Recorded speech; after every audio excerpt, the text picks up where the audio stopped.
Yahweh Bahashem, Yahweh Shai, Bahashem Rakadesh. Greetings to all Israel, including the Israelite foreigners, and to, all the family of the human race that wants to come to truth. Well, family, this is truly an exhortation and an honor for me to, you know, present to you guys and read to you what is personally my favorite book, the powerful book of Ezekiel.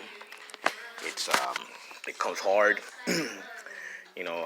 get the opportunity, through spirit, that we can, share the first 3 chapters. We'll do 3 chapters till we finish the great book. Now let's begin. Let's get edified.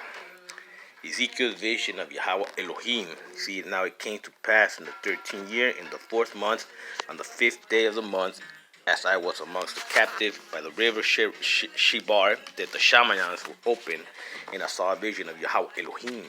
On the 5th day of the month, which was in the 5th year of the king Jehoiachin's captivity, the word of the Lord came expressly to Ezekiel, the priest, the son of Buzi, in the land of the Chaldeans, by the river Shebar, and the hands of the Lord was upon him there. Then I looked, said Ezekiel, and behold, a whirlwind was coming out of the north. A great cloud with raging fire engulfing itself, and brightness was all around it, radiating out of its midst like the color of ambers, and out of the midst of the fire. Okay, I'm going to stop it for a minute. He's, depicting and describing a so-called UFO, chariots of fire, the whirlwinds of Yahweh, the clouds of the Most High. Out of the northern hemisphere, come the weapons of the Most High's indignations. Now let's proceed. Also from within came the likeness of 4 living creatures, and this was their appearance. They had the likeness of a man. Each one had 4 faces. Each one had 4 wings. Their legs were straight, and the soles of their feet were like the soles of calves' feet. They sparkled like the color of burnished bronze. The hands of a man were under their wings, on their 4 sides, and each of the 4 had faces and wings. Their wings touched one another. The creatures did not turn when they went, but each one went straight forward. As for the likeness of their faces, each had the face of a man. Each of the 4 had the face of a lion on the right side. Each of the 4 had the face of an ox on the left, and each of the 4 had the face of an eagle. Thus were their faces. Their wings stretched out upwards to wings of each. One touched one another, and 2 covered their bodies. And each one went straight forward. They went wherever the Spirit wanted to go, and they did not turn when they went. I'm going to stop it for a minute. Now, could these 4 faces and whatnot be a metaphor? Maybe not. I don't know. It could be, how they really look. I've never seen an Elohim, and a so-called angel, of the Most High. I've seen chariots, and it's an exhortation whenever we see them. But I've never seen an Elohim. So let's proceed. As for the likeness of the living creatures, their appearance was like the burning coals of fire, like dark-skinned. Like the appearance of torches going back and forth amongst the living creatures, the fire was bright, and out of the fire went lightning, it says, right? And the living creatures ran back and forth in appearance like a flash of lightning. Now as I looked at the living creatures, behold, a wheel was on the earth beside each creature with its 4 faces. A wheel, basically a so-called UFO, chariot. And the appearance of the wheels and the workings was like the color of beryl, and all 4 of the same likeness. The appearance of the workings was as it were a wheel in the middle of a wheel. The UFO shape, the oval shape, flying saucer shape. When they moved, they went towards any one of 4 directions. They did not turn aside when they went. As for the rims, they were so high, they were awesome, and the rims were full of eyes all around the 4 of them. When the living creatures went, the wheels went beside them. And when the living creatures were lifted up from the earth, the wheels were lifted up. Wherever the Spirit wanted to go, they went. Because the Spirit went, the wheels were lifted together with them. For the spirit of the living creatures was in the wheel. And when those went, these went. And when those stood, these stood. And when those were lifted up from the earth were lifted up together with them. For the spirit of the living creatures was in the wheel. The Holy Spirit, the Ruach HaKodesh, is the power, behind all these wheels and chariots, the spirit of the Father, the Ruach HaKodesh, the breath of life. The likeness of the firmament above the heads of the living creatures was like the color of an awesome crystal stretched out over their heads. So see, Ezekiel saw the firmament, and that the throne of the Most High, our Heavenly Father's, above the firmament. And under the firmament their wings spread out straight one toward another. Each had two which covered one side, and each one had two which covered the other side of the body. When they went, I heard the noise of their wings like the noise of many waters, like the voice of the Almighty, a tumult like the noise of an army. And when they stood still, they let down their wings.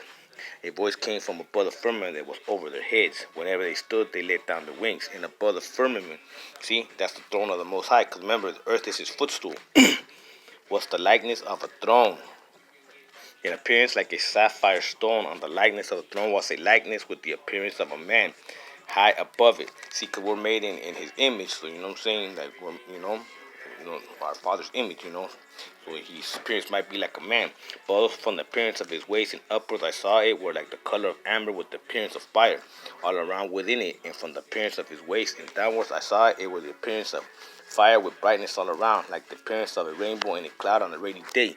So was the appearance of the brightness all around it. This was the appearance in the likeness of the glory of the Most High. See, so he saw Yahweh, he saw our Father, and he's like, like in a human look-alike face, I guess, but it's like a consuming fire, You know what I'm saying? Like, he's just, he's supernatural. He's the Most High, man. I can't even begin to comprehend him. You know what I mean? But obviously, it's a supreme being, our Creator.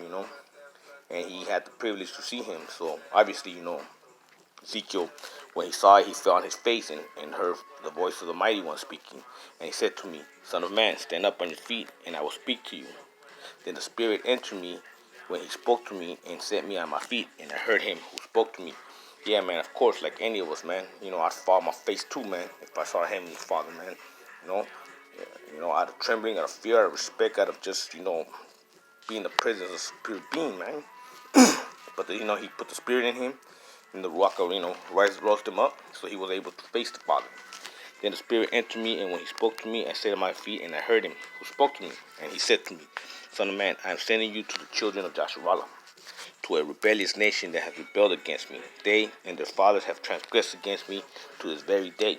Sounds like very familiar to what we've been doing, man. So nothing new, under bullshit Baal's son, man.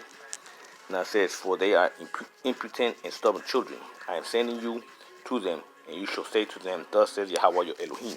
As for them, whether they hear or whether they refuse, for they are a rebellious house, yet they will know that a prophet has been amongst them. Just like all the other Akims, man, we get called out here, to do the work, and we swing the alarm, and, we bring things to people's attention, and they like it, they do it. They take it, then, glorify be your name. Father, if not, then, shame on you, man, because, you're missing out. And you, son of man, do not be afraid of them, nor be afraid of their words. Though briars or thorns are with you, and you dwell amongst the scorpions, do not be afraid of their words, or dismayed by their looks.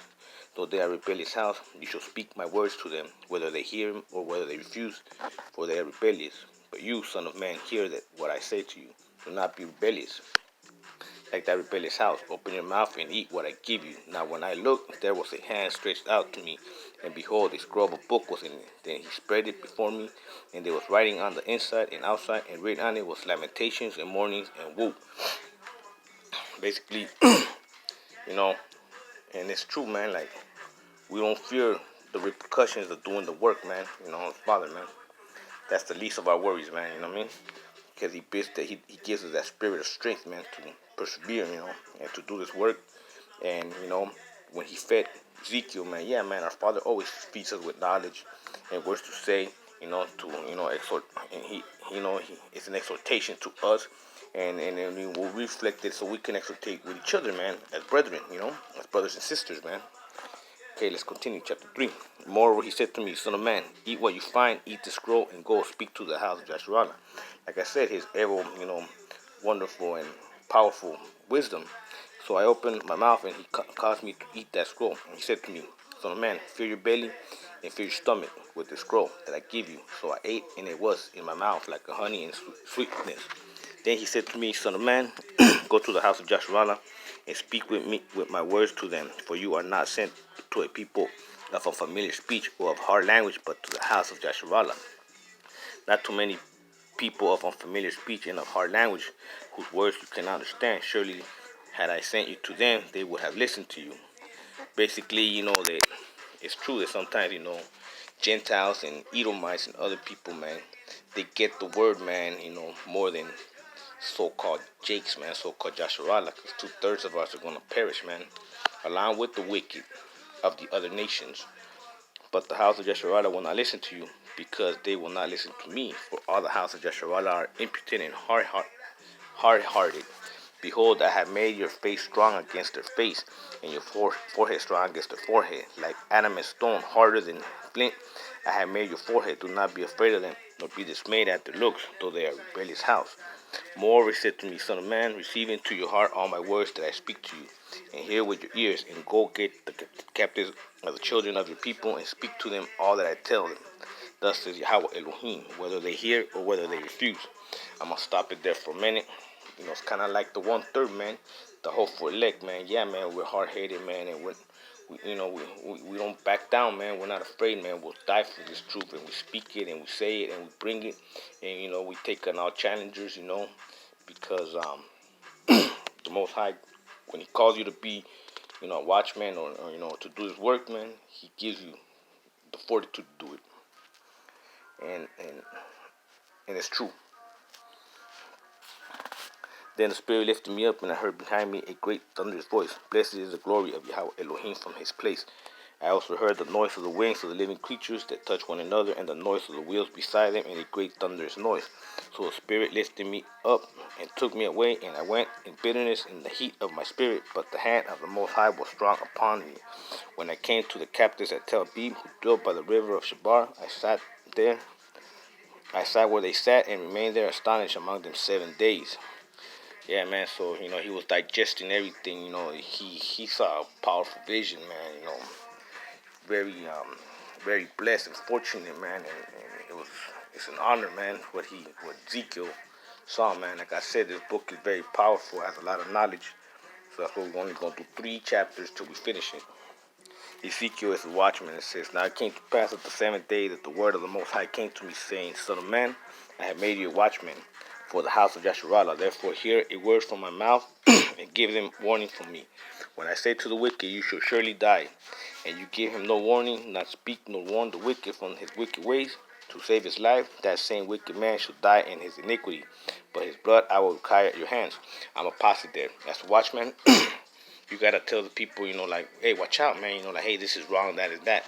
And now if he stumbles, then, hey, man, so be it. But if you seen that, okay, man, the brother's doing this and it's wicked, and you don't tell him nothing, then it's on you, because you should have warned him. And I said, yet if you warn the wicked, and he does not turn from his wickedness, nor from his wicked ways, he shall die in his iniquity, but you have delivered your soul. Like I said, but if you do your due diligence, and you do your job, and you tell him, hey, bring it to his attention, and the brother or sister continues in the wicked ways, and they pass out in the wickedness, then you're off the hook.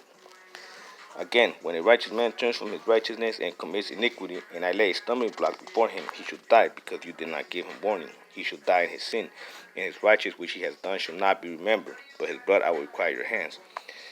Yeah, this goes for all the backsliders, man. You backslide, man, and the Most High puts a stumbling block on you. Ain't gonna be remembered all the work you did, man, because you died in your sins. Okay.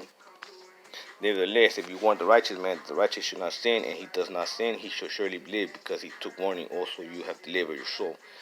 Basically, saying Ezekiel that if you warn the righteous not to backslide, and they come back to truth, then it's a win-win for both of y'all, man. Then the hand of the Most High was upon me there, and he said to me, Arise, go out in the plain, and there I shall talk with you. So I rose and went out in the plain, and behold, the glory of Yahweh Elohim stood there, like the glory which is sought by the river Shabar, and I fell on my face. Once again, he saw another vision, man. The firmament, the throne, the chariots. Then the Spirit entered me and set me on my feet and spoke with me and said to me, Go, shut yourself inside your house. And you, O son of man, surely they will put ropes on you and bind you with them, so that you cannot go out among them. I will make your tongue cling to the roof of your mouth, so that you shall be mute and not be able to rebuke them for their rebellious house. But when I speak to you, I will open your mouth. And you shall say to them, Thus says Yahweh Elohim, He who hears, let him hear. He who refuses, let him refuse for their rebellious house. Okay, we're going to end it there. Basically, man, wow, man, I guess, Ezekiel could only prophesy, I guess, from that point on. Like, he wouldn't even be able to talk unless it was, the words of the Most. I'm telling you, man, the Most High, man, he's powerful, man.